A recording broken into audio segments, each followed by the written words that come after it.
حي على الفلاح.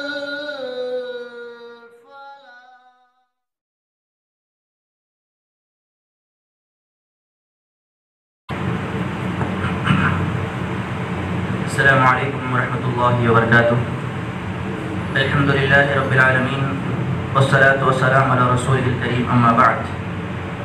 عن أبي موسى الأشعري رضي الله تعالى عنه قال قال رسول الله صلى الله عليه وسلم: إن من إجلال الله إكرام ذي الشيبة المسلم وحامل القرآن غير الغالي فيه والجافي عنه وإكرام ذي السلطان المقسط. رواہ ابو داؤد. حضرت ابو موسیٰ اشعری رضی اللہ تعالیٰ عنہ سے یہ حدیث مروی ہے، اور اس حدیث کو امام ابو داؤد رحمۃ اللہ علیہ نے اپنی کتاب سنن ابی داؤد کے اندر نقل کیا ہے، اور اس حدیث کو علامہ البانی رحمۃ اللہ علیہ نے حسن درجے کی قرار دیا.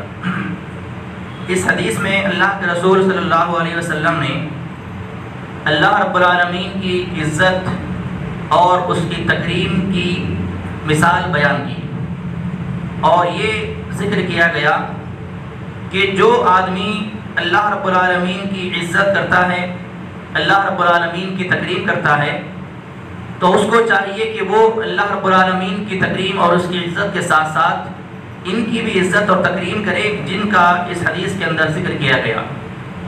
سب سے پہلے اس بات کا ذکر کیا کہ ان من اجلال اللہ اکرام، اللہ رب العالمین ہی کی تکریم اور اس کی عزت میں ہی سے یہ بات بھی شامل ہے کہ ذی الشیبۃ المسلم، ایک معمر اور سن رسیدہ جو ضعیف آدمی ہے مسلمانوں میں، اس کی بھی تکریم کی جائے، اس کی بھی عزت کی جائے. یہ بھی اللہ کی عزت میں شامل ہے. ایک آدمی، اگر ایک مسلمان آدمی جو بوڑھا ہے، ضعیف ہے، عمر رسیدہ ہے، سن رسیدہ ہے، اس کی عزت اور تکریم کرتا ہے، اس کی تعظیم کرتا ہے، اس کا ادب کرتا ہے، تو گویا وہ اللہ تعالیٰ کی تکریم کرتا ہے، اللہ کی تعظیم کرتا ہے. یہ مسلمانوں کو سبق سکھایا گیا اور ادب اور اخلاق یہاں پر بتایا گیا. سب سے پہلی بات کہ عمر رسیدہ اور ضعیف لوگوں کی عزت اور تکریم کرنا اللہ تعالیٰ کی تکریم کے مشابہ ہیں اور اس کے مماثل ہیں.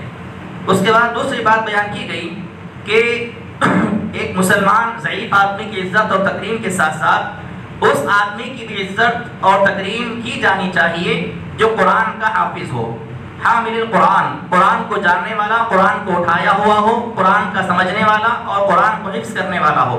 اور وہ بھی کیسا، اس کی وضاحت کی گئی. ایسا نہیں کہ ہر عالم، ہر حافظ کی عزت کی جائے اور اس کی عزت اللہ کی عزت کے مماثل ہے، بلکہ ایسا قرآن کو سمجھنے والا، ایسا قرآن کا پڑھنے والا جو غیر الغالی فیہ والجافی عنہ، یعنی جو آدمی قرآن مجید کو اس کے مطالب اور اس کے مفاہیم کے ساتھ سمجھے اور اسی طرح سے عمل کرے جیسا کہ عمل کرنے کا ذکر کیا گیا، نہ اس سے آگے بڑھے نہ اس سے کم کرے. یعنی قرآن احکامات، اللہ تعالیٰ کے فرامین اور رسول اکرم صلی اللہ علیہ وسلم کے جو احکامات ہیں ان کی ویسے ہی اطاعت کرے، ویسے ہی فرمانبرداری کرے جیسا کہ کرنے کا حکم دیا گیا. نہ اپنے آپ کو مشقت میں ڈالے، نہ اپنے آپ کو مشکل میں ڈالے زیادہ عمل کرنے کی چکر میں، اور نہ ہی جو ہے ایسے چیزیں بھی چھوڑ دے جو مسلمانوں پہ اور انسانوں پہ اللہ نے فرض کیے ہیں. یعنی فرائض کی تکمیل سے بھی بعض دفعہ جو ہے آدمی دور ہو جائے، یا پھر بعض دفعہ ایسا ہو کہ فرائض کے ساتھ ساتھ اتنا زیادہ عمل کرے کہ وہ عمل کی اسلام میں ضرورت ہی نہیں ہے، ایسا بھی نہ ہو. حامل قرآن غیر الغالی والجافی عنہ، یعنی زیادہ حد سے آگے بڑھنے والا بھی نہ ہو اور اپنے آپ کو جو ہے کم درجے کا حامل قرآن بھی نہ گردانے. ایسے عالم، ایسے حافظ کی عزت کرنا گویا اللہ تعالیٰ کی عزت کرنے کی مماثل ہے. اور تیسرا وہ آدمی جو انصاف کرنے والا بادشاہ ہو، وہ اکرام ذی السلطان المقسط، انصاف کرنے والا بادشاہ. اب یہاں بادشاہ سے مراد وہی بادشاہ نہیں جو پورے ملک کو چلانے والا ہو، پورے سلطنت کا حکمران ہو، بلکہ گھر کا ذمہ دار بھی اس کے اندر شامل ہے.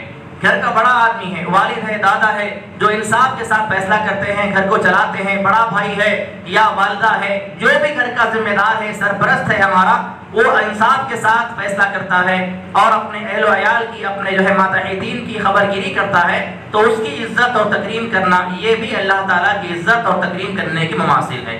تو اس حدیث کے اندر تین لوگوں کی عزت اور تکریم کو اللہ تعالیٰ کی عزت اور تکریم کے مشابہ قرار دیا گیا.